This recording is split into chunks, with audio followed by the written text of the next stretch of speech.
Magandang araw, aking mga mag-aaral ng 7 Masigasig.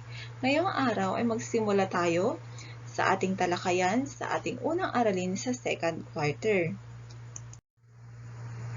Mainam na magsimula muna tayo sa pamamagitan ng isang panalangin. Sa ngalan ng Ama, ng Anak, ng Espiritu Santo. Amen. Panginoon, maraming salamat po sa ibinigay ninyong panibagong pagkakataon upang kami ay matuto. Salamat sa pagkakataong maipatuloy namin ang aming pag-aaral sa kabila ng mga pagbabagong dulot na kinakaharap naming pandemya.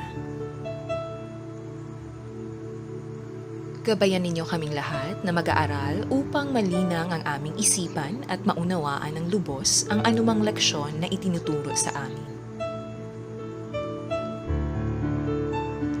Gabayan din naman ninyo ang aming mga guro na patuloy at walang sawang nagbibigay inspirasyon at gumagabay sa amin sa kabila ng kinakaharap naming pagsubok. Sa iyo ang kaluwalhatian at aming pagsamba, Panginoon naming Diyos, sa pangalan ng iyong anak, na aming tagapagligtas. Amen. Sa ngalan ng Espiritu Santo. Amen. Sa pagtatapos ng isang panalangin,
ngayon ay talakayin natin ang layunin o ano nga ba ang dapat ninyong matamo sa pagtatapos ng araling ito.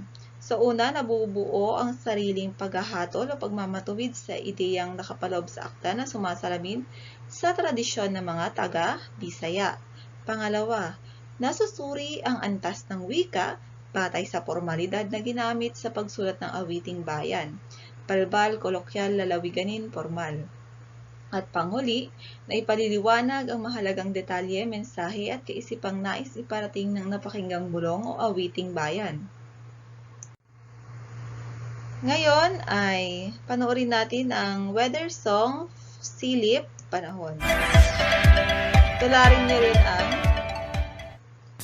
fitness na ito.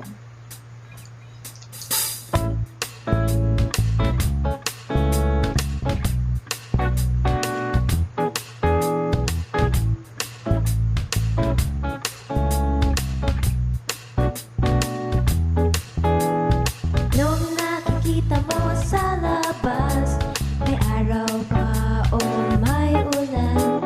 Ang hangin ba ay malakas o maulap ang kalangitan? Silip, silip, silipin natin. Isip, isip, isipin natin. Anong panahon nakikita mo? Anong panahon natin ngayon?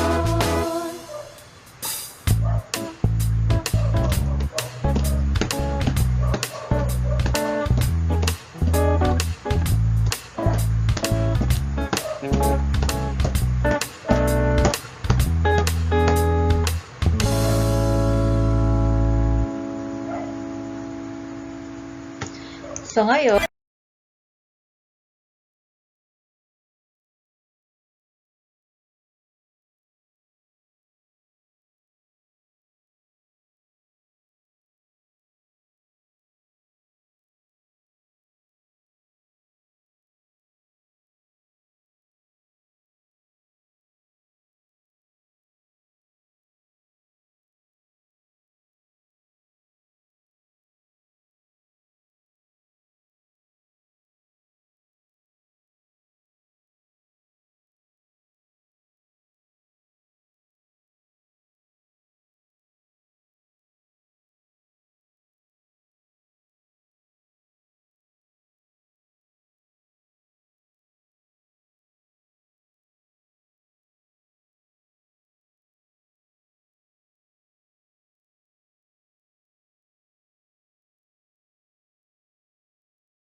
Batay sa apat na larawan, Filipino Knowledge, Labira, ano ang isang salitang naglalarawan dito?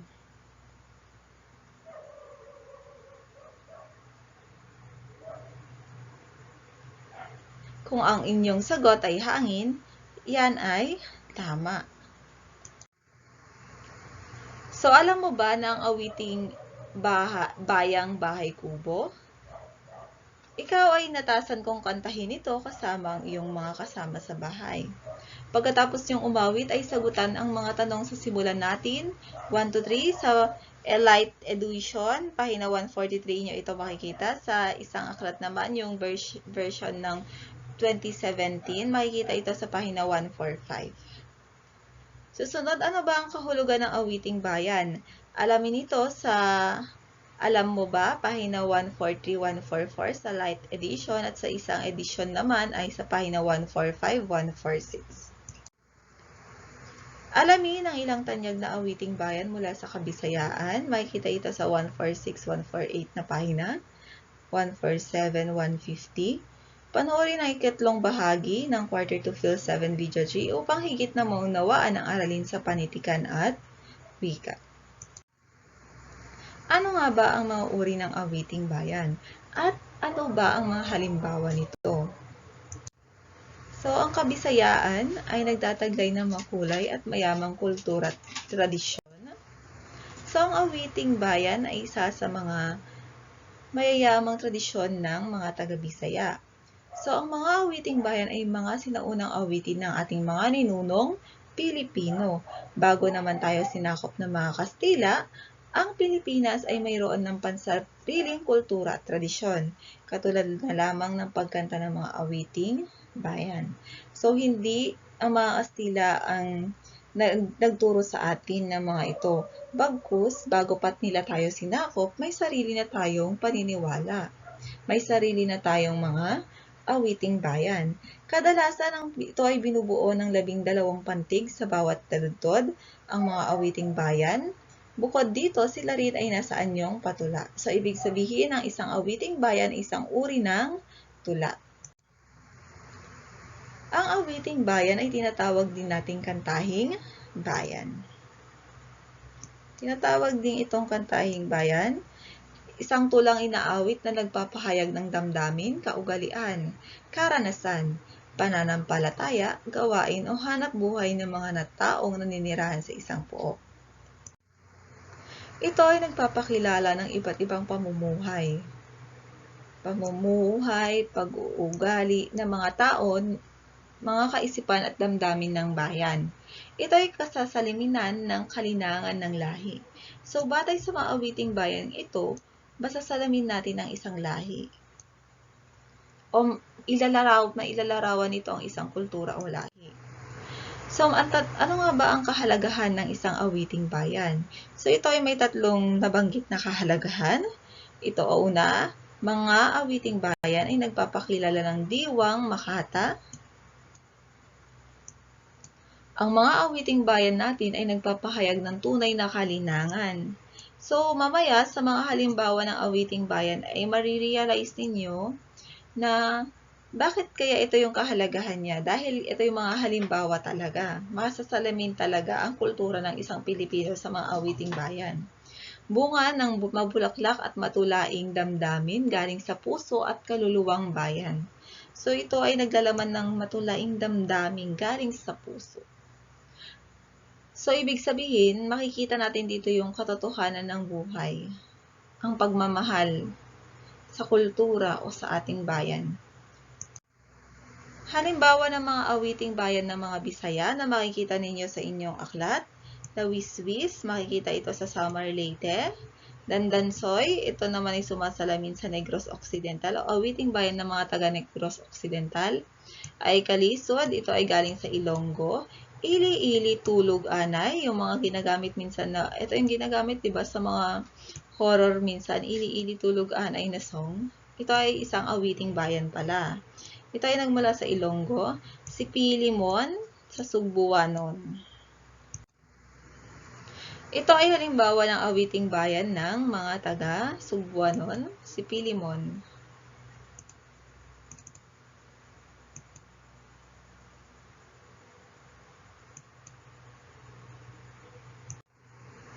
Uri ng awiting bayan, balitaw, kundiman, dalit, jona, dungaw, kumintang, kutang-kutang, soliranin, maluway o yayi. So kung hindi ma-open yung link kanina na si Pilimon, i-upload ko na lang din siya doon sa inyong LMS o Bless mo para makikita kayo ng sample ng isang awiting bayan. So, ang kundiman, ito ay awit ng pag-ibig, kumintang, awit ng pakikidigma, dalit o imno, awit sa mga Diyos, Diyosan ng mga Bisaya, o yayi o hele, awit sa pagpapatulog ng bata. So, dahil may anak ako, ito ang ginagamit ko, o yayi. Jona, awit sa kasal. Soliranin, o dapat yun. O. Awit ng mga manggagawa. Tarindaw, awit ng pamamangka. Dungaw, awit sa patay. Ito yung mga dungaw ng mga Ilocano, diba? Minsan may mga dungaw sila. So ngayon, bumuo ng sariling paghahatol o pagmamatuwid kaugnay ng mga ideyang nakapaloob sa awit. Sasagutin natin si 1 to 2. Ano naman ang bulong? Ano-ano ang mga bulong mula sa Kabisayaan? So ngayon, susunod na tatalakay natin ay ang bulong. So ang bulong ay isang matandang katawagan sa orasyon ng mga sinaunang tao sa kapuluan ng Pilipinas. Sa kasalukuyan, ang salitang ito ay may iba't ang kahulugan sa wikang Tagalog ng Maynila. Subalit, nananatili pa rin ang tunay na pagpapakahulugan nito sa ilang mga lalawigan sa Katagalugan, Kabisayaan at Kabikulan. Isang panalangin ng bulong binubuhay dahil sa pagnanais na makamtan ang isang pangyayari o pagbabago sa hinaharap na mga pangyayari sa kapalaran. So kapag sinabi nating bulong, orasyon ito. Mostly gumagamit din ng bulong ang yung mga manggagamot. Na kahit hindi ka dalhin sa ospital, sila yung nagpapagaling sa'yo. Di ba may mga orasyon sila?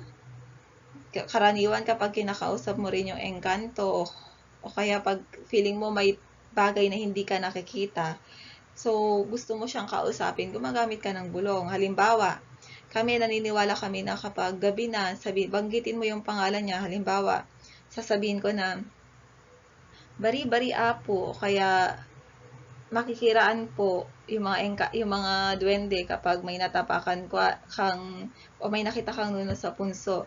Tabi-tabi po, makikiraan po. Yun yung mga sasabihin mo. O kaya sa amin, sa gandang, halimbawa, may kan Teresa, madika agbat-bati. Gandang or Ilocano ata yun. So yun, mga halimbawa yun ng bulong. Bulong sa Bisaya, ito yung halimbawa, tabi-tabi, ay sa Ilonggo, tabi-tabi, maaga lang kami patawaron, kon kamo masalapay namon. Sa Tagalog, ito naman ang kanyang katumbas o salin. Tabi-tabi, makikiraan lang kami patawarin kung kayo'y masagi namin. So, halimbawa yan ng bulong. So, alin sa mga ito ang pamilyar sa iyo? Para sa karagdagang kaalaman, basahin ang alamin natin. Para mas lalo mong maibigan ang awiting bayan, panoorin at sabayan mo ang video clip ng awiting Lawiswis Kawayan. Makikilala mo kaya ang kaisipang naisiparating ng awiting bayan? Subukan ang iyong galing.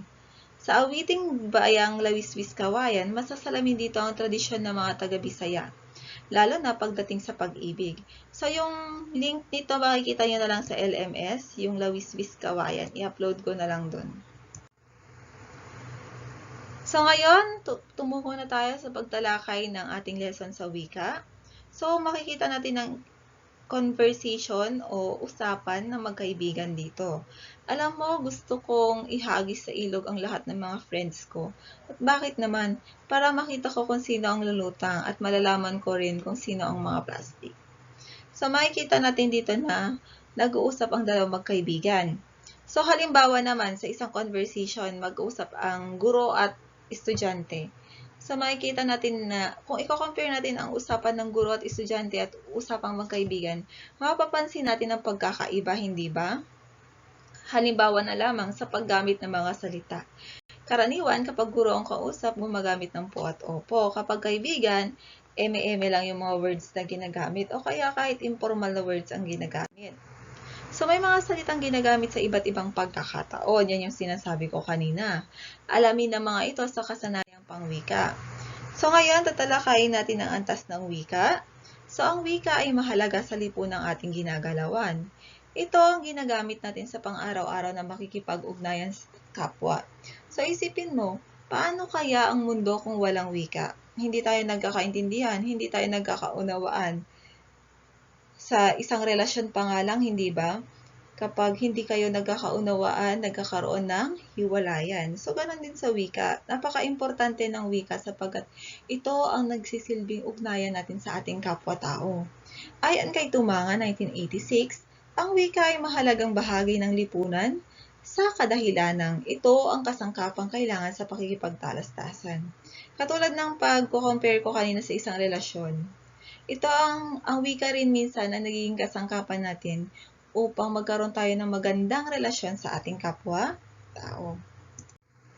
So, balbal, unang antas ng wika ay ang balbal. So, may katumbas itong slang sa Ingles at itinuturing na pinakamababang antas ng wika. Singaw ng panahon sapagkat bawat panahon ay may nabubuong salita. Ito ang nagpapatunay ng pagiging dinamiko ng wika. So, ano ba pag sinabi nating dinamiko? Pag sinabing dinamiko, ang wika ay nagbabago depende sa panahong inyong kinabibilangan. So, noong mga 1980s, uso yung pagbabaliktad ng mga words. Ngayon naman, ano ba yung mga umuusong salita? Yung mga eme, charot, yung mga yan, mga naiimbento natin na salita, ang mga gay language. So, yun yung mga nauuso ngayon. So, kung papansinin, sa bawat panahon na kinabibilangan, sa mga generations, may mga wika talaga na umuunlad. Nagbabago ang wika depende sa panahon. Itinuturing din itong pinakamababang antas ng wika na karaniwang ginagamit sa lansangan. Ito yung mostly naririnig natin sa kalye. Ito yung salitang kalye na tinatawag nila balbal na salita. Halimbawa, parak, pulis, eskapo, takas ng bilangguan, istokwa. Yung mga yan, di ba nakikita natin sa mga old movies? Yung mga yan, istokwa, naglayas, juding, bakla, tiboli, tomboy, balkonik, taong maraming balahibo sa katawan, brokeback, lalaki sa lalaking relasyon, lobat, lupaypay. So ngayon, susunod ay tatalakayin natin ang kolokyal.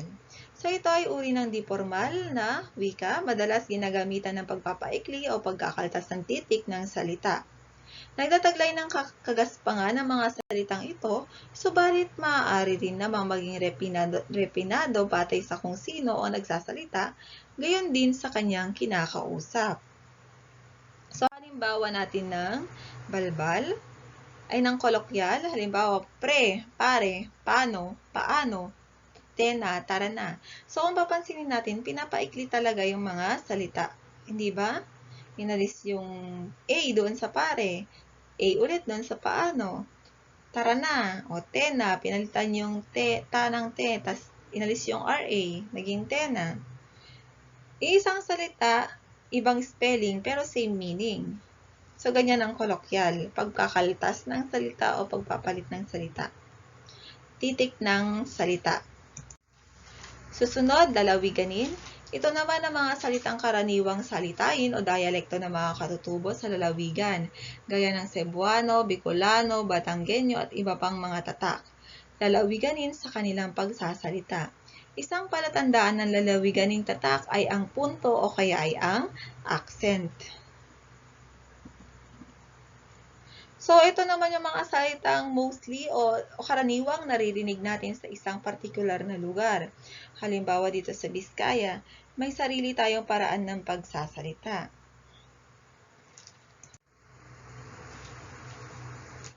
Halimbawa, sa aklat ninyo, yung ngarod, diba? Mostly ginagamit natin yon. Pag ginamit mo yun sa Maynila, malamang hindi ka nila maintindihan. Kasi yun ay isang uri ng lalawiganing salita. Marami pa dyan sa book ninyo na maaari nyo maging halimbawa. So, ang wika nagkakaroon ng antas depende sa lugar, okasyon, panahon, kung kailan ito ginamit, gayon din kung sino ang kaharap, kausap. Ano kaya ang mga antas na ito? Alamin sa isa-isip natin. Subukin natin ang iyong kaalaman sa pamamagitan ng pagsusuri ng usapan sa subukin natin 1 to 5 lamang.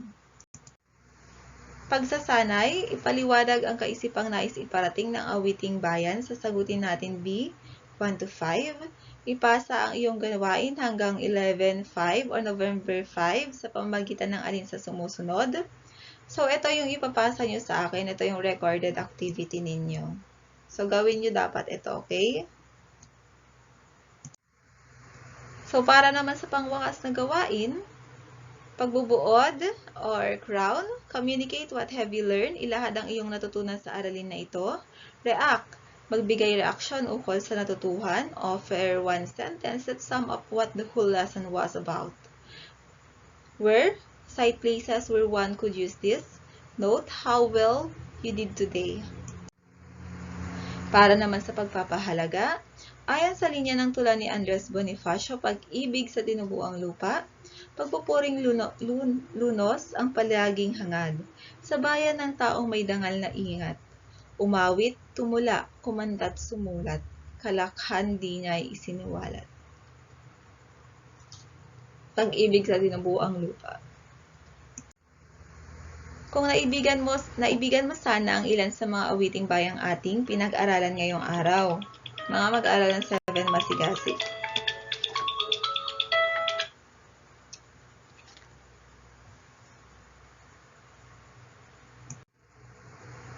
So, yun lamang. Sa pagtatapos, tayo ay manalangin. Sa ngalan ng Ama, ng Anak, ng Espiritu Santo. Amen.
Paalam.